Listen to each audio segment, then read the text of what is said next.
만약에 그걸 안 보잖아요? 학생들이 거기 그 무리에서 소외가 됩니다. 애들이 바보가 아니에요. 얘네들이 그런 걸 규제를 한다고 한다면 얘네들은 방법을 찾습니다. 아니, 당연하지. 호주에서 시작된 청소년 SNS 사용 규제, 이게 지금 국내에서도 굉장히 큰 떡밥이 되고 있는데요. 우리도 좀 논의를 안 해볼 수 없을 것 같아요. 근데 본격적인 논의에 앞서서 이 청소년 SNS 사용 자체가 청소년들에게 건강에 악영향이 되는지 이것부터 일단 좀 먼저 얘기를 해봐야 될 것 같은데, 성인 씨 어떻게 생각해요? 그거에 대해서? 일단 저는 건강적인 측면에 있어서도 SNS 규제는 반대예요. 일단 오해하시면 안 됩니다. 저는 SNS가 청소년들한테 악영향을 안 미친다는 게 아니에요. 악영향을 미치는 게 어떤 측면에서 미치느냐, 우리가 흔히 쇼폰 보잖아요. 쇼츠, 릴스. 근데 그런 것들 한번 보세요. 다 어떤 영상들입니까? 우리가 다 뇌 빼놓고 볼 수 있는 영상들이에요. 그러니까 이 지금 규제를 해야 된다라고 말을 하는 쪽에서도 주장을 애초에 했었던 게, 청소년들 뇌가 발달 상태에 있는데 알고리즘이라고 하는 것이 그 뇌 발달 상태에 딱 맞춰서 자극적인 컨텐츠를 쏟아내기 때문에 그게 이제 충동 억제를 하는 데 있어서 문제를 그렇죠, 발생시킨다, 그렇죠. 뭐 이런 식으로 하더라고. 그렇죠. 중독성이 더 높아지니까 애들이 더욱더 절제력이 없어진다.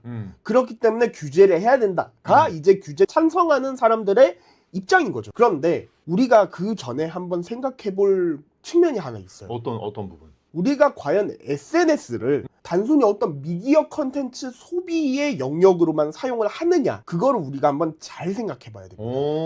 그러니까 어떤 거냐면, 우리 청소년들 한번 잘 보세요. 학교 가면 무슨 얘기합니까? 학교 가면은 맨날 인스타그램에 뭐 올라왔다더라, 유튜브에 채널에 뭐 올라왔다더라, 그러니까. 이런 얘기를 해요. 조금 더 세대가 뒤로 가보면은 개그 콘서트 같은 느낌. 근데 만약에 그걸 안 보잖아요? 학생들이 거기 그 무리에서 소외가 됩니다.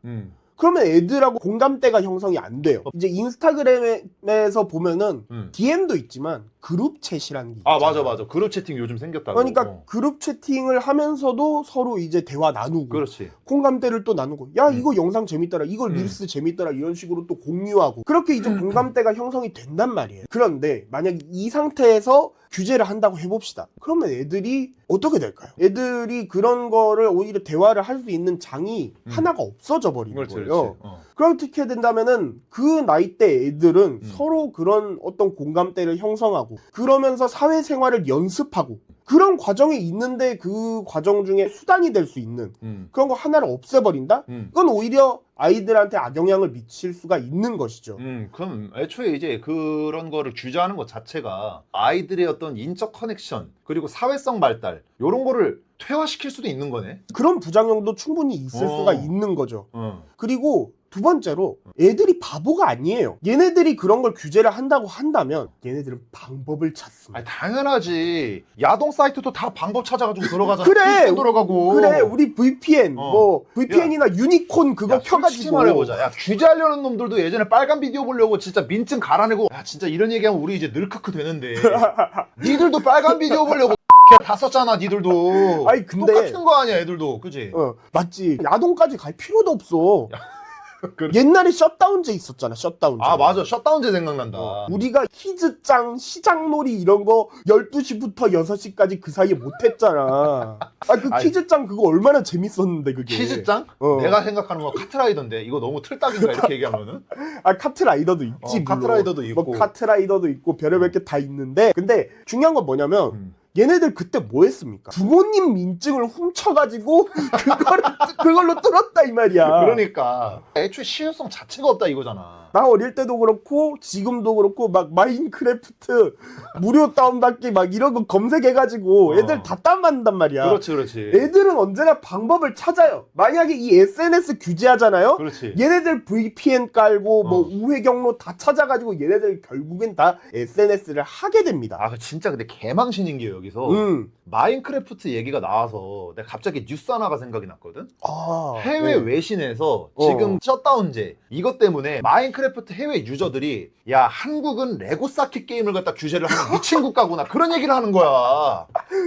나 진짜 그 얘기 듣고서 얼굴이 빨개지는데, 아니 그러니까 해외에서 볼 때는 그 정도로 규제에 미친 나라다, 이게 지금 인식이 박히는 거야. 그러니까 이게 셧다운제를 피하려고 19금으로 냈는데 한국이 유일하게 그 레고 쌓기하고 이런 거를 19세 이상 어른들만 하는 그런 나라가 돼버린 거야. 아, 근데 어떻게 마인크래프트가 19세 이상이냐고. 그거 말이 된다고 생각해 진짜? 그래가지고 그게 하도 논란이 되니까 법이 없어졌어. 아니 그러니까 셧다운제 규제를 하는 사람들 입장에서 볼 때는 그게 마인크래프트가 거의 야동이랑 똑같은 거 아니야? 그러면은 포르노 비디오랑 그럼 미친 거지 그게. 이게 1970년대 유신 시절 때 만화책을 많이 보면 뇌가 망가진다 이런 얘기가 있어가지고 만화책 화형식을 갖다 했었어. 아 맞아. 그래가지고 그러니까. 그때 이제 뭐라 그랬냐면 아니 나가서 일을 해야지 어디 저 들어 넣어가지고 만화책을 보고 있어! 건전한 책을 봐야 된다 이거야. 근데 이게 나는 우리가 논의를 처음에 시작을 했을 때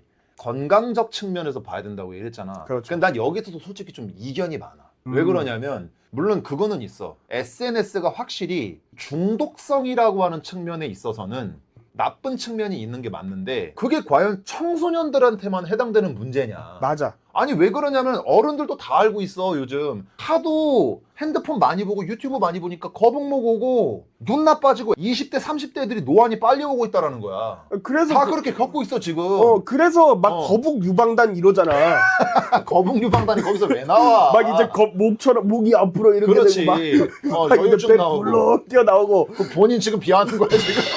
셀프 디스인 거지. 아무튼 그런 측면에서 보면 이게 굳이 청소년들한테만 국한되는 문제는 아닌 것 같다라는 거지. 내가 볼 때는 건강적 측면에서도 볼 때. 그러면 범국민적 건강의 측면에서 SNS 자체를 다 규제를 때리겠다. 연령과 상관없이. 이렇게 되는데 왜 청소년만 규제를 때리냐 이거. 이거는 보건적 측면에서 봤을 때도 논리적 모순이라는 거야 이거는. 맞아. 아니 그리고 이게 뇌가 청소년 뇌가 발달 상태에 있다 이 얘기를 하잖아. 근데 내가 잘은 모르겠어. 내가 뇌과학자는 아니니까.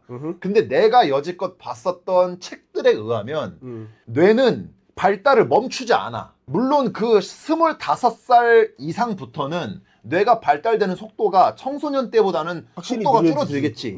그리고 이제 나이를 먹으면 뇌가 퇴화되는 부분은 있겠지만 뇌신경 가소성이라고 하는 이 개념이 발견되고 나서부터는 뇌는 계속해서 발전을 해. 학습을 하면은. 사람도 꼴통이었던 사람이 나중에 이제 어느 정도 성향이 바뀌기도 하잖아. 정치적으로 꼴통이었던 사람이. 똑같이 뇌도 계속 발전을 거듭한다 이거야, 변화를. 그런 측면에서 보면은 청소년들뿐만이 아니라 지금 성인들도 다 SNS 쇼폼에 중독을 겪고 있잖아. 똑같은 거야. 근데 왜 청소년만은 이거를 갖다 규제를 해야 되냐고. 지금 말씀 되게 잘 해주셨는데 사실 우리가 한 가지 부분 더 고려할 게 있어요. 그러니까 어떤 측면이냐면 바로 청소년 우울증. 왜냐 보십시오. SNS 규제를 이야기하는 사람들은 이 SNS가 상대적 박탈감을 불러일으키기 때문에 맞아 그런 얘기 하죠. 청년들의 우울증을 더 가속화시킨다라고 이야기를 해요. 근데 나는 여기서 의문이 드는 게 딱 한 가지인 거예요.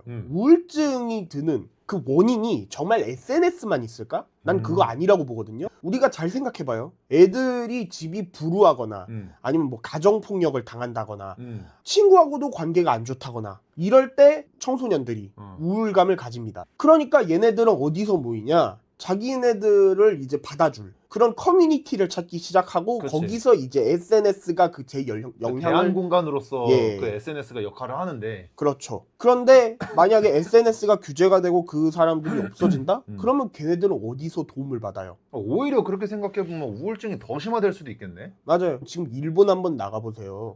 일본 보면은 저기 도쿄 이런 쪽에 토요코 키즈라고 있어요. 토요코 키즈? 걔네들은 이제 가출 청소년이거든요. 근데 걔네들 보면은 막 길거리에서 노숙하고 지나다니는 아저씨들 한 명 꼬셔가지고 매춘을 하고 막 이런단 말이에요. 아, 그러니까 우리나라로 치면 원조교대 같은 거네. 원조 교제죠. 그러니까 그런 식으로 엇나갈 수가 있는데 지금 대한민국도 약간 보면은 홍대에 맨헤라 여자들 있잖아요. 홍대에 막 옷 삐까뻔쩍하게 입고 댕기고 막 블링블링하게 입고 댕기고 방송용으로 자체 심의 좀 해. 검열 좀.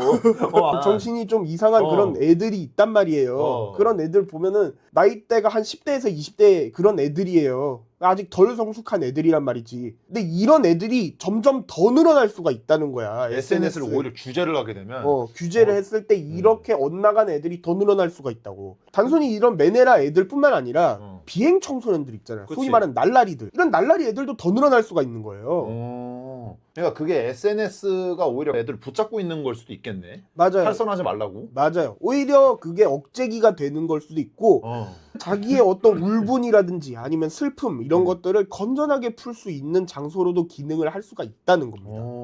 나 이쪽으로는 솔직히 생각을 못 해본 것 같다. 왜 그러냐면 나도 뭐 SNS에 대해서 무조건 좋은 감정만을 갖고 있는 건 아니야. 특히 그 사회적 박탈감이라고 하는 이 부분은 확실히 좀 있는 것 같거든. 맞아요. 왜 그러냐면 SNS를 사용하면서 이제 과시를 하는 쪽이나 안 하는 쪽이나 둘 다 박탈감을 느낀다고 나는 보거든. 근데 그거를 막았을 때 그것이 해소될 수 있느냐, 나 이거는 생각을 못 해본 것 같아.